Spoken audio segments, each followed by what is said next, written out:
Bismillah. Magluluto tayo ng balalit, guys. Lalagay ko na yung ating mantika. Ngayon, isunod na natin yung ating balalit noodles. Iprituhin natin yung ating balalit hanggang sa mag-golden brown.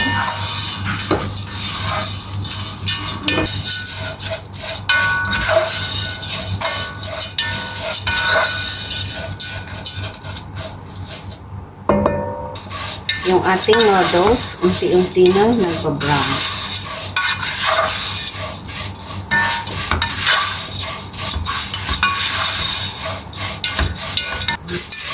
Sa wakas, nag-brown na din yung ating noodles.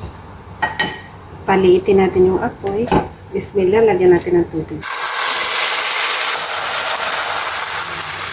Okay, isunod na natin yung ibang noodles.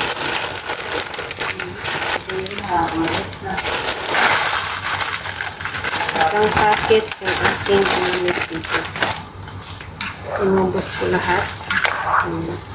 Ngayon, lutuin natin yung ating noodles hanggang sa lumambot. Bismillah, ilagay na natin yung ating butter. Ang gamit ko nga palang butter ay 80 grams. Kung kulang magdadagdag tayo ulit ng 20 grams para maging 100.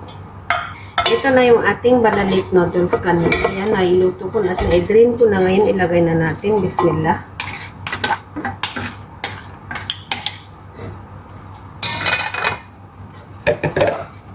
Madali lang kasi maluto itong noodles, guys. Kaya hindi ko na nakunan sa inyo kanina ng video. Ng 4 minutes ko lang siya pinakuluan. Luto na. Bismillah. Ilagay na natin yung ating sugar. 1 cup. Pwede kayong gumamit ng saffron talaga. Ito ay bili ng aking amo. So, unang gamit ko din ito. So, susubukan natin. Yung ating Amani saffron na mayroon na itong saffron at asukal at cardamom.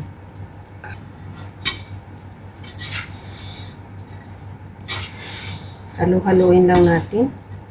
Yan guys, hindi na ako nagdagdag ng saffron kasi nakikita nyo naman pag kulang mamaya yung kanyang pagkayelo, magdadagdag tayo ng saffron. Pero sa tingin ko parang hindi na kailangan.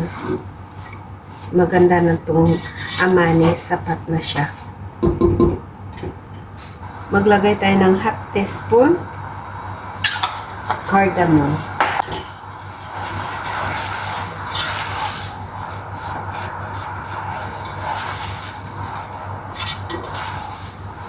Yan, kasi di na natin kailangan ng saffron. Dahil yung ating ginamit na Amani ay sapat na. Diba mas gumanda yung kanyang kulay. Tumangkad yung kanyang pagkayelo. Ang bango. Mabilisan ko siyang niluto dahil wala na akong oras.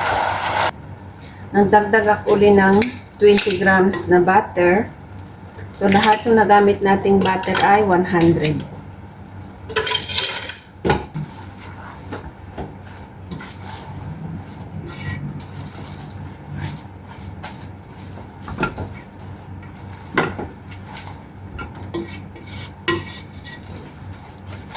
Lutuin natin muna sa maliit na apoy yung ating balalit.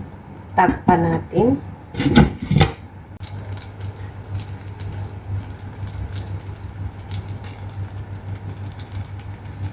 Magdagdag tayo ulit ng 1/4 cup na sugar dahil kulang sa isang pack na noodles. Ang nagamit natin na asukal lahat ay 1 cup and 1/4.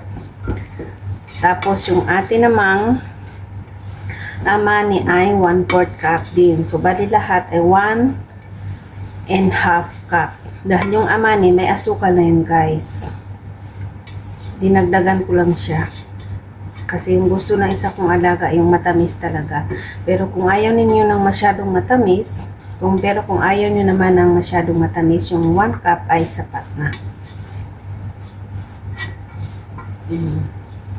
Ang bango. Ang bango ng ating balalit dahil yung salt.